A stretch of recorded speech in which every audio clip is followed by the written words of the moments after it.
So this coming Thursday is Lag B-Omer, which means Lag is Lamed Gimel. Lamed, the numerical value is 30 of the letter Lamed. Gimel, the numerical value is 3. So therefore it's called 33rd day of the Omer. It's known as Lag B-Omer. But the actual date of the month is the 18th day of the month of Iyar. So Lag B-Omer is known as a quasi-holiday, a minor holiday. So what exactly happened on Lag B-Omer? What are we celebrating? Because just to go back, we're in the middle of a semi-mourning period that began, well, it might be the end of the mourning period, depending on which custom you have, but basically the days between Passover and Shavuos, even though biblically speaking they were happy times. In other words, in fact, it's this week's parsha, Nachmanides, the Ramban writes, it was called, the days between Passover and Shavuos are known as the intermediate days, Chol Hamoed, like the intermediate, like we just had Passover, the days in between the first 2 days and the last 2 days, it's known in Hebrew as Chol Hamoed, or in English, the intermediate days. So really, Nachmanides writes, the whole time period between Passover and Shavuos, that's known as the intermediate days. So really, it was a happy time, or could be better. We became free, the exodus from Egypt, and we're receiving the Torah on Mount Sinai. So they were very happy days. So what happened that turned them into not so happy days, or days of semi-mourning? So that's the most famous. There are a couple of things that happened, but the most famous is Rabbi Akiva, one of the great rabbis in the Talmud. He had many students, 24,000, the Talmud says. Kind of like the number of students at McMaster, in that range. I'm guessing they have like 25,000 here in that area. And he had 24,000 students that perished in a very short time period. And probably how they died in such a short time period, the one opinion, from historically speaking, the most likely, the Bar Kokhba revolt. The Bar Kokhba led the rebellion, and many Jews were killed. So that's probably makes, simply that's what happened. And that's what the Jerusalem Talmud says. The Bavli says they died from some type of sickness, Oscar or whatever it means, or some type of sickness. But either way, it says what was the motivation behind the death? So the Talmud says something very interesting. It says, Shelo nagu kavod zeh lezeh. They didn't show honor to one another. They didn't treat each other properly. I mean, it seems like a pretty severe penalty for not treating someone properly. Meaning, well, it depends what you did, but not treating someone properly, treating someone well, obviously you always should do, and even a little better is like a nice custom. But not to treat someone properly, it doesn't seem proportional to the crime that they all died. In fact, it's interesting. Actually, the Gemara calls it the 12,000 pairs. It doesn't say 24,000. So what kind of language is that? 12,000 pairs of students, as opposed to just saying simply, like I said, 24,000 students. So what's that all about? So which makes the question even stronger is that what makes it even stronger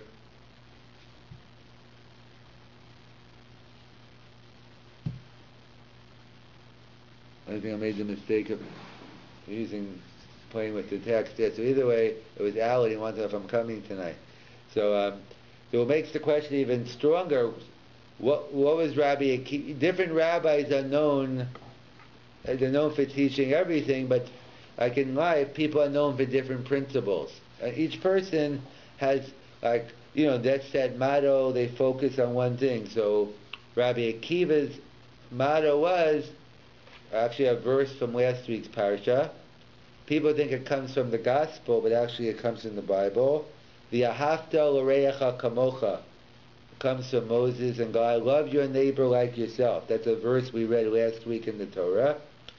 So if one thing, if Rabbi Akiva was one who put extra focus on prayer or extra focus on maybe commandments between man and God, wouldn't justify it. But then I understand why sometimes you get caught up in some other things. You might not focus on things that are also important, but you get lost out. But Rabbi Akiva himself is the one who taught you should treat everyone properly, treat everyone like you'd want to be treated. So how could it be that Rabbi Akiva's own students were guilty of what Rabbi Akiva was talking about? It doesn't make any sense.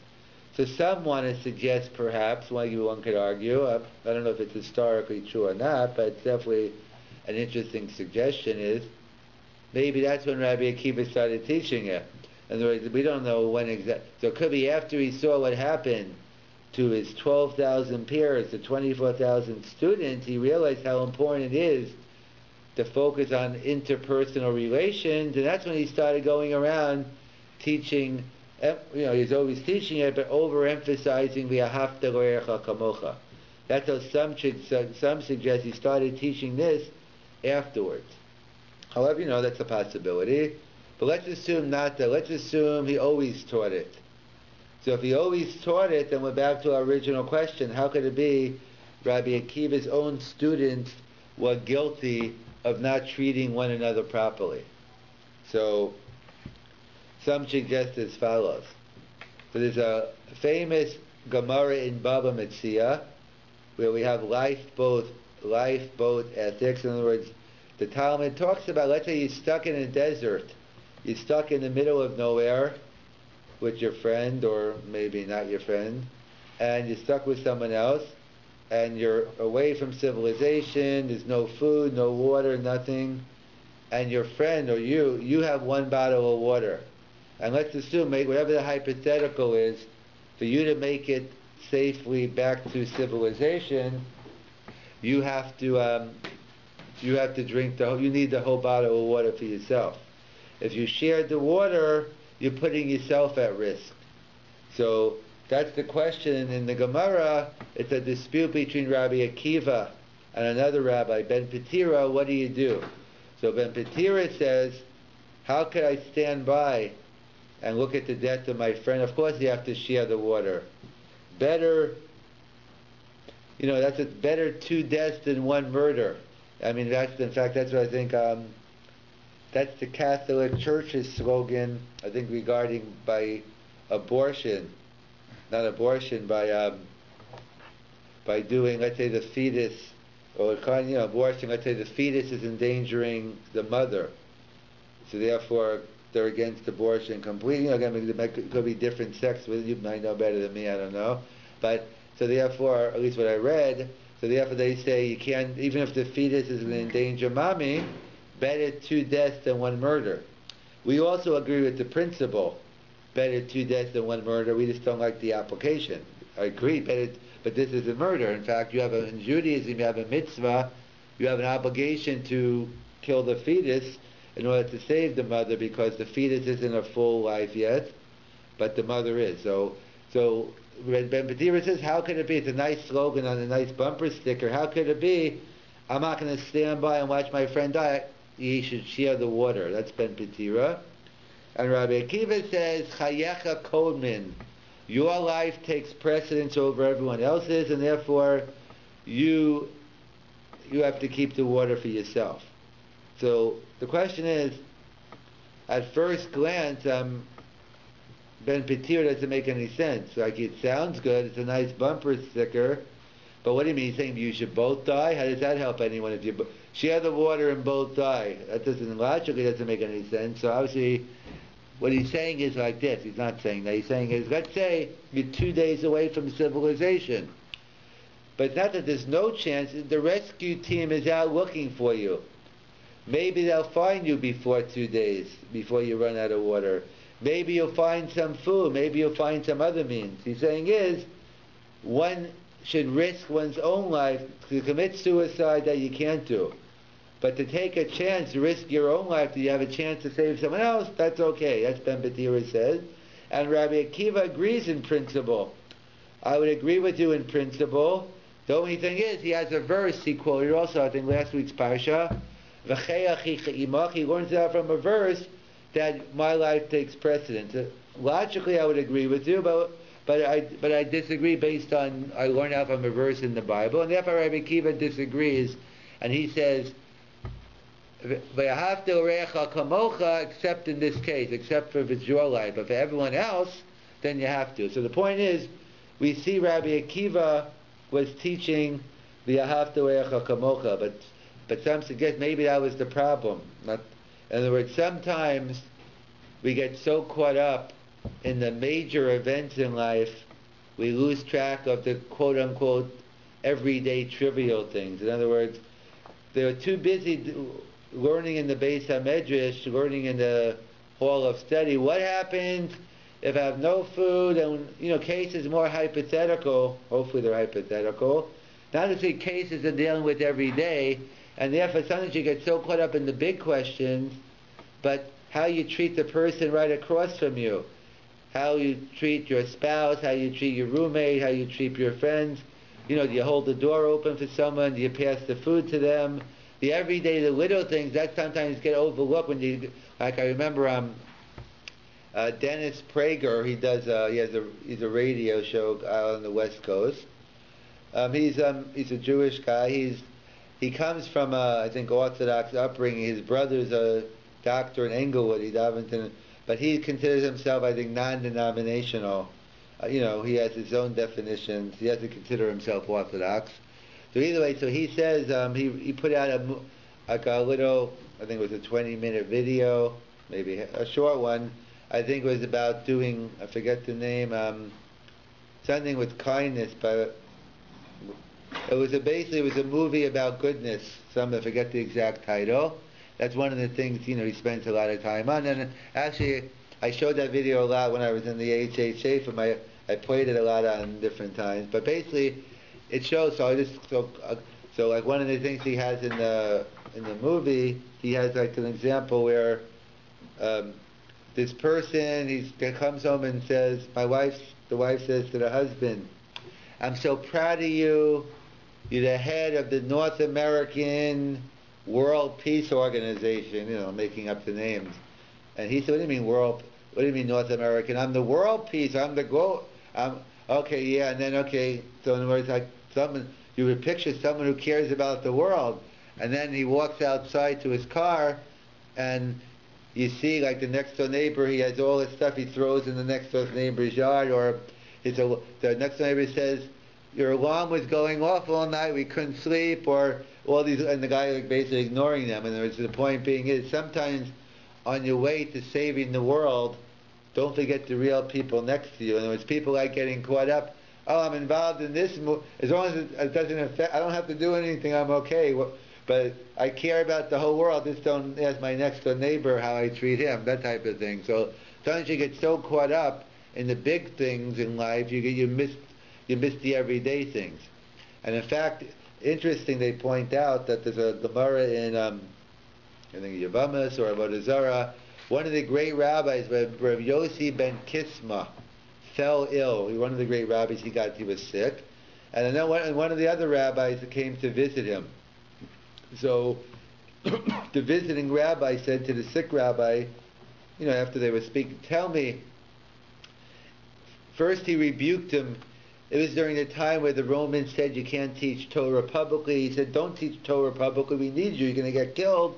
Teach Torah, but do it privately."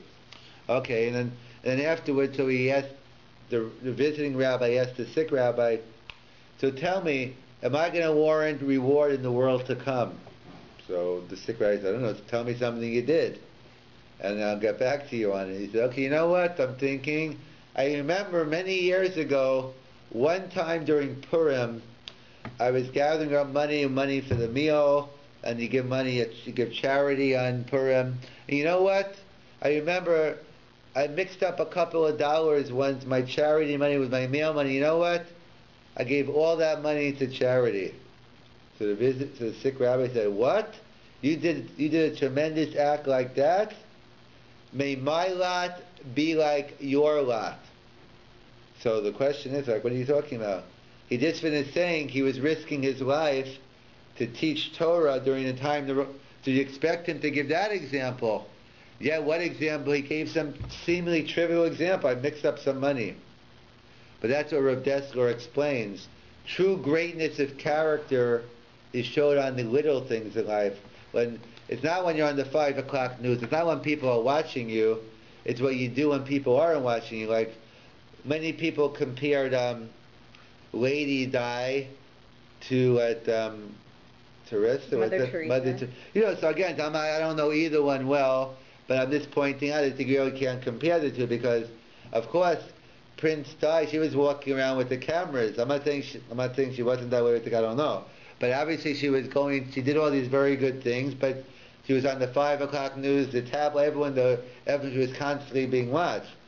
So I don't know what she would have done. Maybe she went, but Mother Teresa, she does all this, no one even know where, no one sees. So the point being is, there's a tremendous difference when you're doing an act of kindness when you're on the cameras are on you. So of course you're going to do it, or if you're not, then you're really bad, but at least you would think you'd have enough sense to put out an act.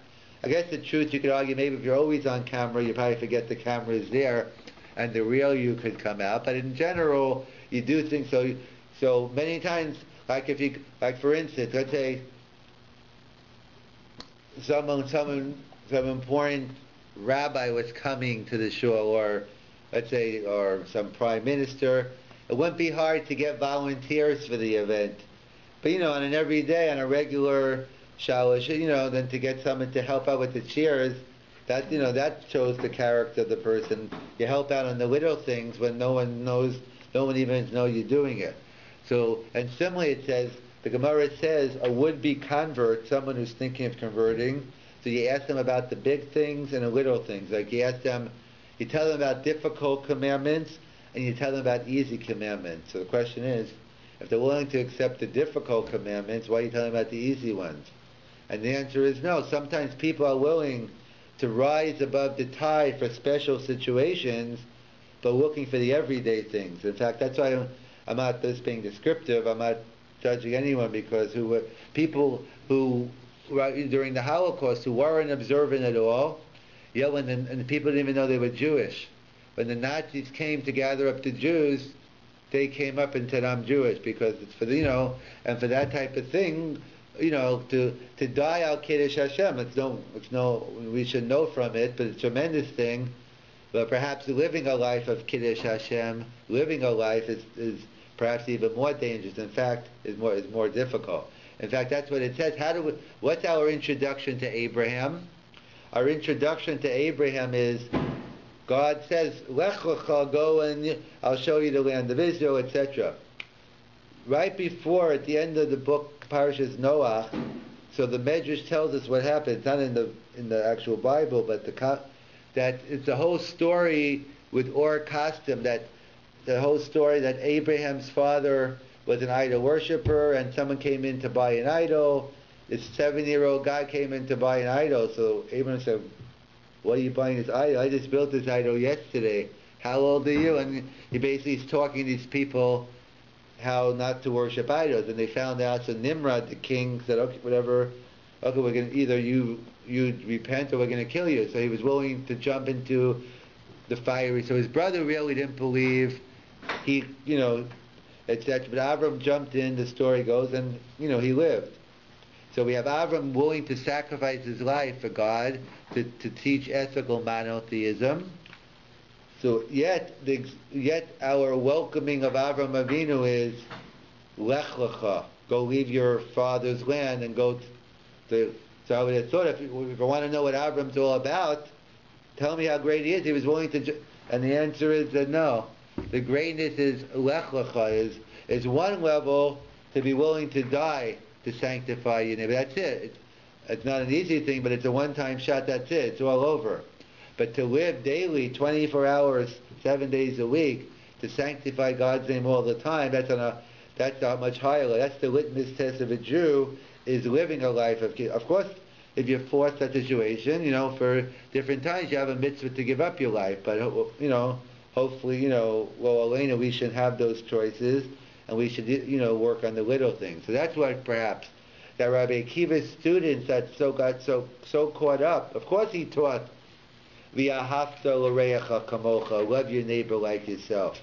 But sometimes you get so caught up in the big things, you forget how to treat your next door neighbor, your good friend. And we know because when you're dealing with not strangers but people, you have more formalities.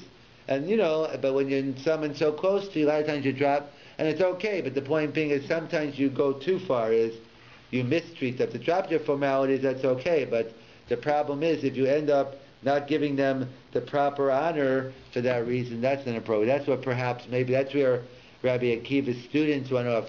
They got so caught up what's happening in the big questions of saving the world, so to speak, and instead of going, and I think as I think it was Anne Frank or what she went through, making the world better, one step at a time, one chesed at a time. That's how every little act you do makes it better. That's all you can do. You can't work. You can have a big picture, but in people looking to save the environment, they're all good causes. But a lot of times, it's interesting is the people who are all involved in the peace movement, or the people on TV are always like throwing stuff at people and the most intolerant. Like you see them, they're burning this and because obviously it's exactly this point. They hook onto, and again, these people could be crazy anyway. Sometimes you have extremists that hook onto one. But the point being is you hook onto one extreme, and that's all you see, and you ignore everything else around you. In Judaism, we're into balance and big picture. You always have to have the best. And that's what happened, and that's what Shelo Nagu Kaveh L'Zeh, and that's why it was very severe. It's like the worst thing is someone you don't treat your own spouse properly. You don't treat your own parents properly. It's the people closest to who demand. You don't have to have the formalities, but those are the people you should be treating. You should be going out of your way, more than the stranger. Of course, you should treat the stranger well, but how much more so your family, your parents, and your brothers, sisters, everyone else. And that's the lesson of Sphira. That's the lesson during this time. And that's why during this time period we always work on many things, but we focus on our interpersonal relations. That especially during this time period between Passover and Shavuos, because what does it say when the Jews were receiving the Torah? What does it say? The verse says, "Vayichan Sham Yisrael." It says the Jewish people encamped under the mount, and Rashi tells us. What do you mean? And Rashi tells us, and the Jews, there was unity, there was harmony among the Jewish people. So is Rashi like a news reporter or a newspaper? He's just writing, you know what? And coincidentally, the Jewish people got along with one another. No, obviously not. He's telling us a prerequisite to receive the Torah on Mount Sinai is you have to know how to treat each other properly. A prerequisite for Mount Torah is you need harmony, you need achdus, and that's what Lag BaOmer, and that's what the whole time of Sphira is. So this a little more so on an independent point. So what actually happened on Lag BaOmer? So one thing happened is that we have a tradition that the 24,000 students stopped dying on Lag BaOmer. So therefore, that's why it's a quasi yantiv. It's a day where they stopped dying, because it's like the day that the Jews stopped dying in the desert. It also was a quasi yantiv. But what more happened? So a couple other things happened. So some good, some not so good. So the Medrash tells us on the 18th day of Iyar, way back in the beginning of Genesis, actually during Parshas Noach, what happened on the 18th day of Iyar, which is Lag BaOmer, which is the Hebrew date. It says that's when the flood began, the Mabul. The Mabul started this coming Thursday on Lag BaOmer. However, something many years later, some good thing happened on 18th day of Iyar. What happened many years later? The man fell. The food that sustained the Jews for 40 years in the desert, the food from heaven, that fell on the 18th day of Iyar. So we see that Lag BaOmer is an inauspicious time. It could be a day of curse or blessing. So therefore, that's what we hope it turns, and in fact, there's a there's a connection between Lag BaOmer and Purim. Because how do I know? Because Purim and Lag BaOmer always fall out on the same day of the week. So Purim must have fell out on Thursday, because Lag BaOmer is, I remember Lag BaOmer is Thursday, so I'm guessing Purim also fell out on Thursday. So it's not coincidental if the rabbis are making a link between Purim and Lag BaOmer, that the fact they come out on the same day, there must be some interconnection. So that's what some point out. That Purim also was similar to Lag BaOmer. Lag BaOmer was the day we said where it started off the Mabul, it started off with the flood and ended off with blessing. God destroyed the world and then He sustained the world. So too on Purim. It started off, Haman made a decree to kill all men, women, and children. But ultimately the day turned out to be a blessing, that Haman himself was killed. So the similarities, both days went from a curse to a blessing, from a negative to a positive. And in fact, interesting, there's an old custom that on Lag BaOmer, I haven't seen anyone do it, but I read about it in the Svarim, that they used to play bow and arrow. They used to play bow and arrow. Oh yeah? Follow? Is that the Yiddish? They used to play on Lag BaOmer, bow and arrow. So what's the connection? Bow and arrow on Lag BaOmer? Because the Hebrew word for bow and arrow, for bow, is keshet. Kuf, shin, taf. Keshet also means rainbow. It's when do we have the rainbow? After God destroyed the world, He made a rainbow saying it's never going to be destroyed again. So it's an allusion to the fact that we play bow and arrow, we realize it was once a day of cursing and now we're celebrating. It's an illusion that the Mabul happened on that day. So that's one reason it goes from curse to blessing. Another connection between Lag BaOmer and Purim is that what happened on Lag BaOmer? The great Rav Shimon Bar Yochai, one of the great rabbis, he revealed Kabbalah on this day. He revealed the mystical teachings of the Torah. I mean the real stuff. I don't mean Madonna, Tom Cruise, or all these Kabbalists who claim they're into Kabbalah. I mean the real deal. Rav Shimon Bar Yochai, he revealed the Zohar, which is the teaching. And that's why in Israel today, Wednesday night, Meron, up on where he was buried, hundreds of thousands, I believe, and in Israel that's a big number, go to Meron to visit the grave of Hashem Bar Yochai, and they all talk because he revealed the Kabbalah. So what's the connection? We see another connection. But what was Purim? Megillas Esther is the only book in Tanakh, the only book in the 24 books that doesn't mention God's name, because God did the miracle of Purim behind the scenes. It was one coincidence after another. You had to read in between the lines. Like the rabbi who, when he was on the run during the Holocaust, wherever it was, and they ended up in Russia. So he told the student to go buy him and get him a Russian paper. So the student built up some guts and said, "But Rabbi, you don't speak Russian? How are you going to read the Russian paper?"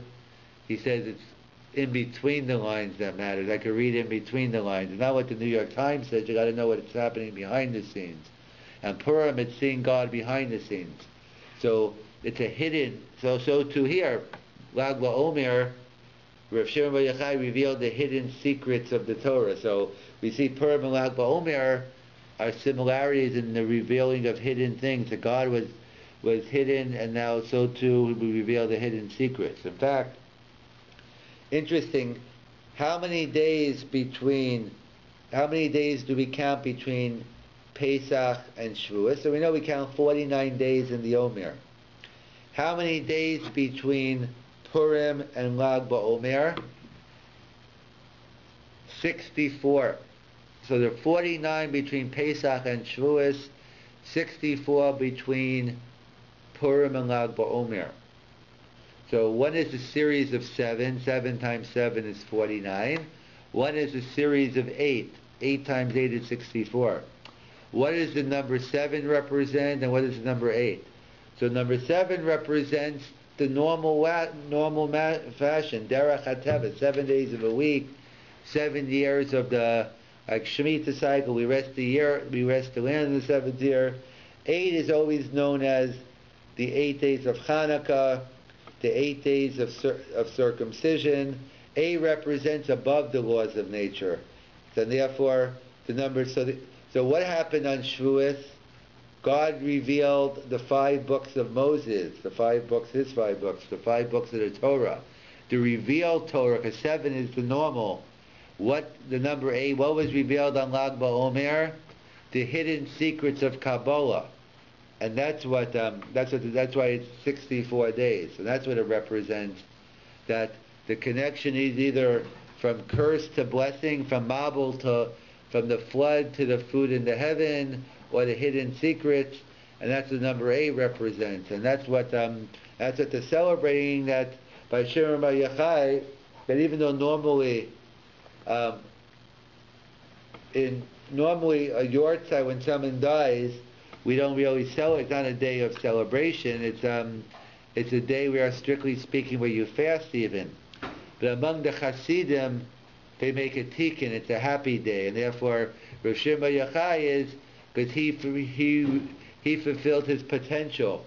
He was able to, on his last day, he revealed the Kabbalah, and that's why it's a very happy day, and that's why all these people go down to Meron and they celebrate Lag BaOmer. That's why the Ramah writes, it's a mixas yontiv, it's a quasi yontiv, and that's why it's a day that it's a day where I finish my semi-morning, and therefore he says wait until Thursday morning to shave and take haircuts, because just like on Shiva, we have 7 days of Shiva.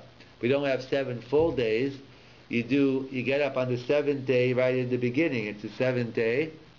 So too, at the end of a unit, so too Lag BaOmer is the end of the morning. So therefore the Ramah says we wait till the next morning to do the shaving and the hair cutting. That's also, we'll be celebrating Lag BaOmer this coming Wednesday night and Thursday, just keeping a couple of these things in mind, why we'll be celebrating either from the Mabul to the Man to the 24,000 students stop dying, or Rav Shimon Bar Yochai revealing the Zohar, the hidden secrets on this day.